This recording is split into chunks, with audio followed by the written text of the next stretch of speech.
जय हिंद, वंदे मातरम। दोस्तों, स्वागत करता हूं आप सभी का आपके अपने परिवार दीक्षित एजुकेशन अड्डा पर। दोस्तों, एक बार फिर हाजिर हो चुका हूं लेकर आप सभी के लिए मोस्ट इंपॉर्टेंट क्लास।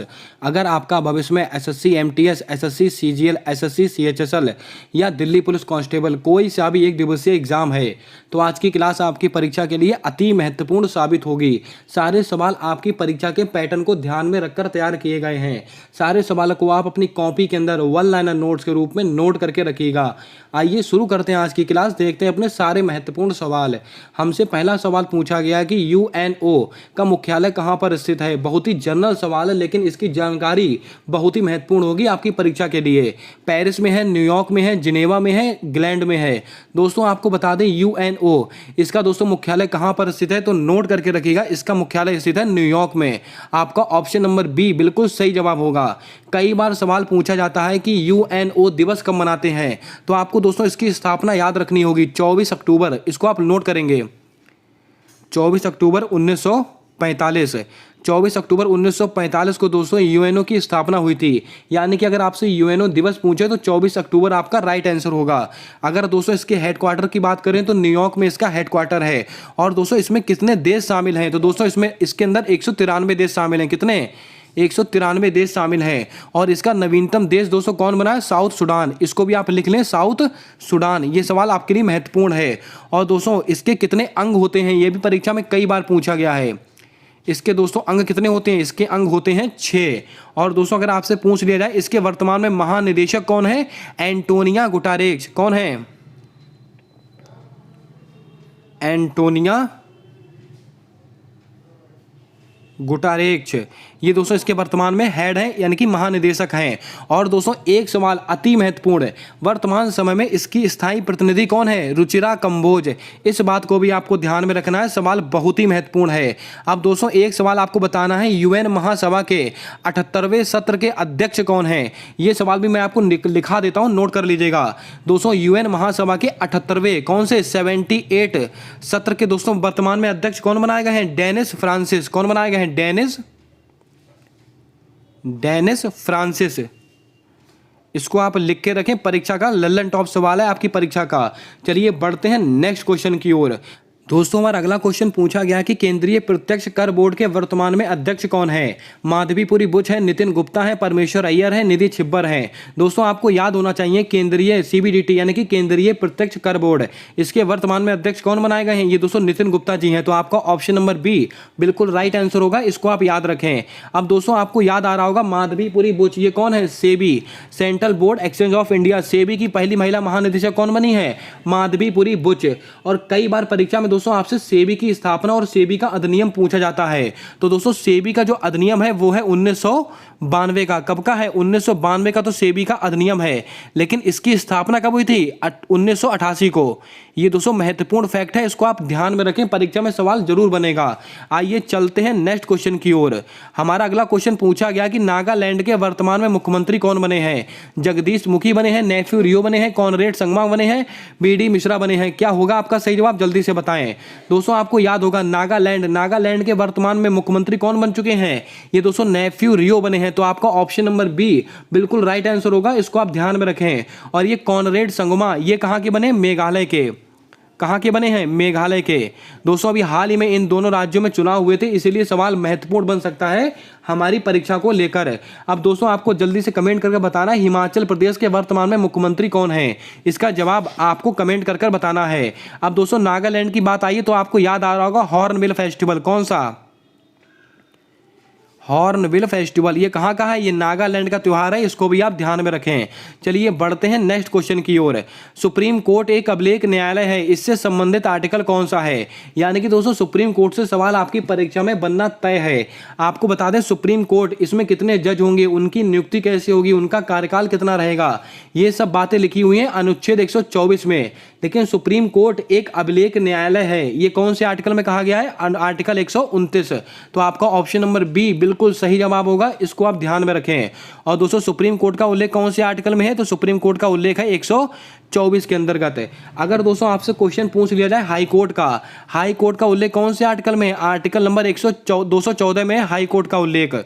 और हाई कोर्ट एक अभिलेख न्यायालय होगा, ये कौन से आर्टिकल में कहा गया? आर्टिकल 215 है। और दोस्तों दो सवाल आपको और याद रखने हैं। सुप्रीम कोर्ट अगर मौलिक अधिकारों का उल्लंघन होता है तो 5 प्रकार की रिट जारी करके देता है। कितने प्रकार की? 5 प्रकार की रिट जारी करके देता है। लेकिन कौन से आर्टिकल के तहत करता है? आर्टिकल नंबर 32 के तहत करता है। और दोस्तों आपको याद होगा डॉक्टर भीमराव अंबेडकर ने आर्टिकल नंबर 32 को क्या कहा है? संविधान की आत्मा कहा है। और आर्टिकल 32 का संबंध किससे है? संवैधानिक उपचारों के अधिकार से संबंधित है। अगर हम दोस्तों बात करें सुप्रीम कोर्ट की, तो सुप्रीम कोर्ट कितने प्रकार की रिट जारी करता है? 6 प्रकार की। कितने प्रकार की? 6 प्रकार की रिट जारी करता है। कौन से आर्टिकल के तहत? आर्टिकल 226 के तहत। इसको भी आप ध्यान में रखें। चलिए बढ़ते हैं नेक्स्ट क्वेश्चन की ओर। अगला क्वेश्चन पूछा गया कि नेपाली मणिपुरी कोंकणी भाषा को कब जोड़ा गया? 21वें संविधान संशोधन के द्वारा, 71वें संविधान संशोधन के द्वारा, 92वें संविधान संशोधन के द्वारा, 97वें संविधान संशोधन के द्वारा। दोस्तों आपको बता दें नेपाली मणिपुरी कोंकणी, आपको मैं कई बार बता चुका हूं, नमक इसको याद करने का सूत्र है। नेपाली मणिपुरी कोंकणी इन भाषाओं को कब जोड़ा गया था हमारे संविधान में? ये 271वें संविधान संशोधन के द्वारा जोड़ा गया था। तो आपका ऑप्शन नंबर बी बिल्कुल सही जवाब होगा। दोस्तों हम आपको बता दें हमारे मूल संविधान में कुल दोस्तों कितनी भाषाएं थी? कुल 14 भाषाएं थी। फिर दोस्तों 15वीं भाषा सिंधी को कब जोड़ा गया? 21वें संविधान संशोधन के द्वारा। इसको आप नोट कर लें। 15वीं भाषा सिंधी को कब जोड़ा गया? 21वें संविधान संशोधन के द्वारा। फिर होता है दोस्तों 71वां संविधान संशोधन, 3 भाषाओं को जोड़ दिया जाता है। फिर दोस्तों 15, 3, 18। इसके बाद दोस्तों होता है 92वां संविधान संशोधन, इसके द्वारा 4 भाषाओं को जोड़ा जाता है। कौन कौन सी? बोडो, इसको आप लिख लेंगे, बोडो, डोगरी, मैथिली और संथाली। इन 4 भाषाओं को कब जोड़ा गया? 92वें संविधान संशोधन के द्वारा। और ये 97वां संविधान संशोधन किससे संबंधित है? तो लिख लीजिएगा कहीं पर, सहकारी समिति से संबंधित है। उम्मीद करता हूं आपने सारे सवाल नोट कर लिए होंगे। चलिए बढ़ते हैं नेक्स्ट क्वेश्चन की ओर। अगला क्वेश्चन दोस्तों हमसे पूछा गया कि मेक इन इंडिया की शुरुआत कब हुई थी? 1 मई 2016, 10 अगस्त 2021, 25 सितंबर 2014, 22 जनवरी 2015। दोस्तों आपको बता दें मेक इन इंडिया प्रोग्राम इसकी शुरुआत हुई थी 25 सितंबर 2014 को। तो आपका ऑप्शन नंबर सी बिल्कुल सही जवाब होगा। इसको आप ध्यान में रखेंगे। अब दोस्तों आपको याद होगा 1 मई 2016, इसको दोस्तों उज्ज्वला योजना दोस्तों पहली वाली, यानी उज्ज्वला योजना फर्स्ट है, जो कि एलपीजी गैस कनेक्शन से संबंधित है। कहां से शुरू हुई थी? बलिया उत्तर प्रदेश से। कहां से? बलिया उत्तर प्रदेश से शुरू हुई थी उज्ज्वला योजना पहली वाली। और दोस्तों कब शुरू हुई थी? 1 मई 2016 को। इसके बाद दोस्तों उज्ज्वला योजना 2.0 यानी कि दूसरी वाली उज्ज्वला योजना 2, ये कहां से शुरू हुई थी? महोबा उत्तर प्रदेश से। कहां से? महोबा उत्तर प्रदेश से शुरू हुई थी। और दोस्तों कब शुरू हुई थी? 10 अगस्त 2021 से। ये दोनों फैक्ट आपको याद रखने हैं। दोस्तों स्कूल चलो अभियान 2022 में कहां से प्रारंभ हुआ है? श्रावस्ती से प्रारंभ हुआ है।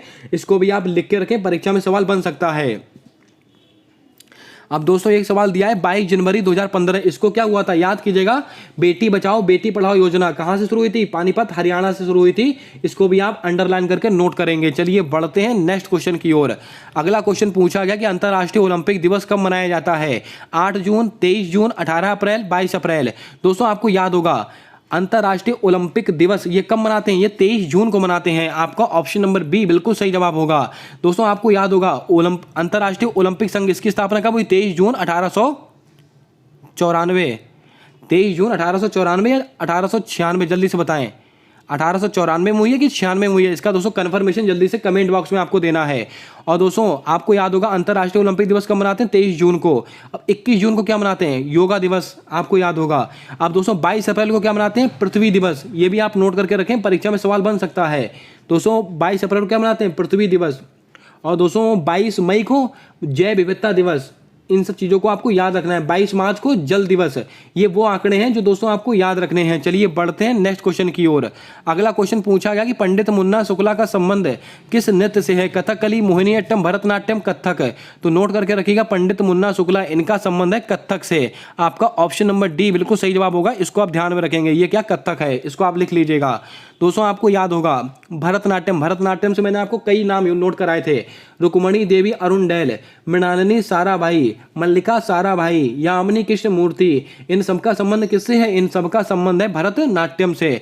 मोहिनी अट्टम, आपको याद होगा कल्याणी अम्मा, इनका संबंध किससे है? मोहिनी अट्टम। चलिए बढ़ते हैं नेक्स्ट क्वेश्चन की ओर। अगला क्वेश्चन पूछा गया कि ब्रह्म समाज की स्थापना निम्नलिखित में से किसने की? मुझे नहीं लगता अब यह सवाल दोस्तों आपको ना आ रहा हो, क्योंकि मैंने दोस्तों बहुत बार इस सवाल को आपको नोट कराया है। ब्रह्म समाज की स्थापना किसने की थी? राजा राम मोहन राय ने की थी। और राजा राम मोहन राय ने कब की थी? 1828 ईस्वी को की थी। और दोस्तों एक सवाल बहुत बार पूछा जाता है कि राजा राम मोहन राय को राजा की उपाधि किसने दी? ये दोस्तों अकबर सेकंड ने दी थी। किसने दी थी? अकबर सेकंड ने दी। इस बात को भी आपको ध्यान में रखना है। दोस्तों स्वामी दयानंद सरस्वती ने क्या किया था? 1875 में आर्य समाज की स्थापना की थी। स्वामी विवेकानंद ने 1897 में रामकृष्ण मिशन की स्थापना की थी। 1867 में आत्माराम पांडुरंग ने दोस्तों प्रार्थना समाज की स्थापना की थी। इनको भी आप लिख लें, परीक्षा में सवाल आ सकते हैं। अगर दोस्तों आप क्लास को पहली बार देख रहे हो तो क्लास को लाइक कर दें, चैनल पर नए हो तो चैनल को सब्सक्राइब कर बेल वाला आइकन ध्यान से दबा लें, ताकि आने वाली क्लासेस के अपडेट्स आप तक आसानी से पहुंचते रहें। और दोस्तों अपने दोस्तों तक जरूर क्लास शेयर कर दें जिसका भी एग्जाम है। अगला क्वेश्चन है, गीता रहस्य निम्नलिखित में से किसकी पुस्तक है? डॉक्टर राजेंद्र प्रसाद की है, अरविंद घोष की है, सुभाष चंद्र बोस की है, बाल गंगाधर तिलक की है? गीता रहस्य किसकी है? बाल गंगाधर तिलक। तो आपका राइट आंसर क्या होगा? Option number D, Netaji Subhash Chandra Bose. इनसे दोस्तों आपको 1 से 2 बातें याद रखनी है। फॉरवर्ड ब्लॉक की स्थापना किसने की थी? नेताजी सुभाष चंद्र बोस। और दोस्तों 23 जनवरी को इनके जन्म दिवस को कौन सा दिवस मनाते हैं? पराक्रम दिवस। और दोस्तों हरिपुरा अधिवेशन, इसकी अध्यक्षता किसने की थी? नेताजी सुभाष चंद्र बोस। इसको भी आप ध्यान में रखें। आइए बढ़ते हैं नेक्स्ट क्वेश्चन की ओर। अगला क्वेश्चन पूछा गया कि वर्मी कल्चर का संबंध निम्नलिखित में से किससे है? मधुमक्खी पालन, रेशम कीट पालन, अंगूर की खेती, केंचुए की खेती। दोस्तों वर्मी कल्चर का संबंध किससे होता है? ये केंचुए की खेती से होता है। इसको भी आपको याद रखना है। अब दोस्तों बात करें हम मधुमक्खी पालन, इसमें होता है एपीकल्चर। एपीकल्चर किसमें होता है? मधुमक्खी पालन। रेशम कीट पालन दोस्तों क्या होता है? सेरीकल्चर। सेरीकल्चर। अंगूर की खेती दोस्तों विटीकल्चर। विटीकल्चर। अब दोस्तों जल्दी से बताएं सब्जियों की खेती को क्या कहते हैं? इसका जवाब आपको कमेंट कर बताना है। आज थोड़ा दोस्तों स्वास्थ्य ठीक नहीं है, इसलिए फटाफट मैं सवाल उसके आंसर आपको बताते चल रहा हूं और थोड़ा बहुत एक्सप्लेनेशन करते चल रहा हूं। चलिए बढ़ते हैं नेक्स्ट क्वेश्चन की ओर। अगला क्वेश्चन है, विटामिन ई का रासायनिक नाम क्या है? दोस्तों विटामिन से सवाल आपकी परीक्षा में 100% पूछे जाते हैं। विटामिन की खोज किसने की थी? फंक नामक वैज्ञानिक ने की थी। आपको पता होना चाहिए। विटामिन ई, इसका रासायनिक नाम क्या है? तो इसका रासायनिक नाम है दोस्तों टोकोफेरॉल। तो आपका ऑप्शन नंबर सी बिल्कुल राइट आंसर होगा। इसको आप ध्यान में रखें। अब दोस्तों साइनोकोबोलिन, ये विटामिन बी12 का रासायनिक नाम है। किसका? विटामिन बी12 का। इसमें कौन सी धातु पाई जाती है? इसमें दोस्तों कोबाल्ट धातु पाई जाती है। और इसकी कमी से कौन सा रोग होता है? एनीमिया रोग होता है। इसको भी आप नोट करेंगे। कैल्सीफेरॉल विटामिन डी का रासायनिक नाम है। रेटिनॉल विटामिन ए का रासायनिक नाम है। इसको आप लिखते चलें। और दोस्तों विटामिन के का रासायनिक नाम क्या है? फिनोक्यूनोन। इसको आप लिख लें। आइए चलते हैं नेक्स्ट क्वेश्चन की ओर। वायु की गति का मापन किस मीटर के द्वारा होता है? Pyrometer, anemometer, hygrometer, fathometer. दोस्तों नोट करके रखिएगा, वायु की जो गति होती है उसका मापन ये एनीमोमीटर के द्वारा करते हैं। तो आपका ऑप्शन नंबर बी बिल्कुल राइट आंसर होगा। इसको आप ध्यान में रखें। ये पायरोमीटर दोस्तों किस लिए उपयोग होता है? ये उच्च ताप के लिए। किसी दोस्तों दूर स्थित वस्तु का उच्च ताप मापने के लिए किसका इस्तेमाल करते हैं? पायरोमीटर का इस्तेमाल करते हैं। हाइग्रोमीटर का दोस्तों गहराई मापने के लिए। गहराई मापन में हाइग्रोमीटर, माफ कीजिएगा दोस्तों फैदोमीटर में होगा। फैदोमीटर में गहराई होगा। फैदोमीटर में होगा क्या? गहराई का मापन। हाइग्रोमीटर में दोस्तों आर्द्रता का मापन होगा। क्या होगा? आर्द्रता का मापन, क्षमा कीजिएगा, आर्द्रता का मापन होगा हाइग्रोमीटर में। फैदोमीटर में गहराई मापी जाएगी। चलिए बढ़ते हैं नेक्स्ट क्वेश्चन की ओर। पौधों में कौन से संवहन ऊतक पाए जाते हैं? परीक्षा में मोस्ट रिपीटेड सवाल, तो नोट करके रखिएगा। पौधों में जाइलम और फ्लोइम 2 संवहन ऊतक पाए जाते हैं। तो आपका ऑप्शन नंबर डी बिल्कुल राइट आंसर होगा। जाइलम ये दोस्तों क्या करता है? पौधों में जड़ से जो खनिज पदार्थ हैं, जल तथा खनिज पदार्थ, इनको दोस्तों पूरे पौधे के पूरे भागों में पहुंचाने का कार्य करता है जाइलम। और फ्लोएम दोस्तों क्या काम करता है? जड़ों से दोस्तों भोज्य पदार्थ को पूरे पौधों में पहुंचाने का काम कौन करता है? फ्लोएम। इसको आप याद रखेंगे। अच्छा सवाल है। अब दोस्तों एक सवाल मैं आपसे पूछता हूं, प्रकाश संश्लेषण की क्रिया के दौरान पेड़ पौधे कौन सी गैस को ग्रहण करते हैं, कौन सी गैस को छोड़ते हैं? इसका जवाब आपको कमेंट कर बताना है। चलिए बढ़ते हैं नेक्स्ट क्वेश्चन की ओर। केमांग, लोहित, सुबनसिरी किसकी सहायक नदियां हैं? कृष्णा नदी, कावेरी नदी, गोदावरी नदी, ब्रह्मपुत्र नदी। दोस्तों आपको याद होगा केमांग हो गया, लोहित हो गया, सुबनसिरी हो गया, ये सबकी सब ब्रह्मपुत्र नदी की सहायक नदियां हैं। और ब्रह्मपुत्र नदी पर दोस्तों एक द्वीप स्थित है, माजुली द्वीप। माजुली द्वीप। ये बहुत ही महत्वपूर्ण सवाल है, इसको आप ध्यान में रखें। और ब्रह्मपुत्र नदी को कहां पर सांगपो कहते हैं? तिब्बत में इसको सांगपो कहते हैं। और दोस्तों बांग्लादेश में क्या कहते हैं? जमुना कहते हैं। और दोस्तों भारत में क्या कहते हैं? भारत में इसको ब्रह्मपुत्र ही कहा जाता है। ये सवाल भी परीक्षाओं में कई बार आए हुए सवाल हैं। अगर हम दोस्तों बात करें कृष्णा नदी दोस्तों इसका उद्गम स्थान कहां से हुआ है? महाबलेश्वर की पहाड़ी से, महाराष्ट्र। और दोस्तों कृष्णा नदी पर दो बांध आपको याद रखने हैं, अलमाटी बांध और नागार्जुन सागर बांध। कावेरी नदी पर दोस्तों आपको याद रखना मैटूर बांध। और दोस्तों कौन सा है? शिव समुद्रम जलप्रपात है, इसको आप ध्यान में रखेंगे। चलिए बढ़ते हैं नेक्स्ट क्वेश्चन की ओर। अगला क्वेश्चन हमसे पूछा गया कि कैलामाइन निम्नलिखित में से किसका अयस्क है? एल्यूमिनियम का, जिंक का, सीसा का, लोहे का। नोट करके रखिएगा, कैलामाइन जिंक का अयस्क है। तो आपका ऑप्शन नंबर बी बिल्कुल राइट आंसर होगा, इसको आप ध्यान में रखें। अगर हम दोस्तों बात करें एल्यूमिनियम, ये किसका अयस्क है? बॉक्साइट का अयस्क है, इसको भी आप नोट करके रखें। आइए चलते हैं नेक्स्ट क्वेश्चन की ओर। ग्रीन मफलर का संबंध किस प्रदूषण से होता है? तो दोस्तों आपको याद होगा ग्रीन मफलर, आपने दोस्तों रोड के किनारे किनारे पेड़ लगे देखे होंगे।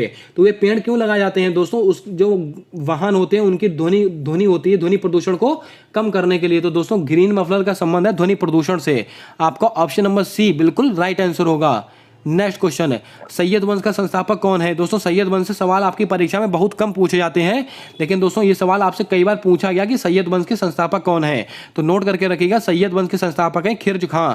आपका ऑप्शन नंबर सी बिल्कुल सही जवाब हो जाएगा, इसको आप ध्यान में रखें। अगर हम दोस्तों बात करें लोधी वंश के संस्थापक बहलोल लोधी, और तुगलक वंश के संस्थापक ग्यासुद्दीन तुगलक, ये सब चीज़ें आपको याद होंगी। अगर दोस्तों आपने दिल्ली सल्तनत वाली क्लास ना देखी हो तो दोस्तों उसको मैं अभी अपने एंड स्क्रीन पर लगा दूंगा। पूरा दिल्ली सल्तनत मैंने वहाँ पर कवर किया हुआ है, उसको देख लीजिएगा। चलिए बढ़ते हैं नेक्स्ट क्लास की ओर, यानी कि नेक्स्ट क्वेश्चन की ओर। साइमन कमीशन भारत कब आया? 1927, 1928, 1929, 1930। तो नोट करके रखिएगा, साइमन कमीशन का गठन कब हुआ? 1927 में। लेकिन भारत कब आया था? 1928 में। तो आपका ऑप्शन नंबर बी बिल्कुल राइट आंसर होगा, इसको भी आप ध्यान में रखें।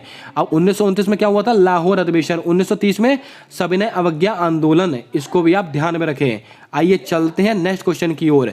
इलाहाबाद संधि का संबंध किस वर्ष से है? तो दोस्तों आपको याद होगा इलाहाबाद संधि कब हुई थी? 1765 में। 1764 में क्या हुआ था? बक्सर का युद्ध हुआ था, आपको याद होगा। और बक्सर के युद्ध में अंग्रेजी सेना का नेतृत्व किसने किया था? दोस्तों हेक्टर मुनरो ने किया था, इस बात को भी आपको ध्यान में रखना है। और बक्सर के युद्ध के बाद इलाहाबाद की संधि हुई थी 1765 में। इतनी बातें आपको ध्यान में रखनी है। ये दोस्तों कुछ 20 सवाल थे जो आज की क्लास में मैंने लिए। आज की क्लास मैंने बहुत फटाफट बहुत तेज़ी से बताई है आपको, उसके लिए माफ़ कीजिएगा, थोड़ा हेल्थ इशू है इसलिए दोस्तों फटाफट मैंने इसको कंडक्ट करा दिया। अगर क्लास पसंद आई है तो क्लास को लाइक कर देना, चैनल पर नए हो तो चैनल को सब्सक्राइब कर बेल वाला आइकन ध्यान से दबा लेना, ताकि आने वाली सारी क्लासेस के अपडेट्स आप तक आसानी से पहुंचते रहें। और यकीन बना के रखिएगा दोस्तों, अंत तक बने रहिएगा। 100% आपको लिए सिलेक्शन वाले क्वेश्चंस मैं लेकर आने वाला हूं। मिलते हैं नेक्स्ट क्लास में, तब तक के लिए जय हिंद, जय भारत दोस्तों।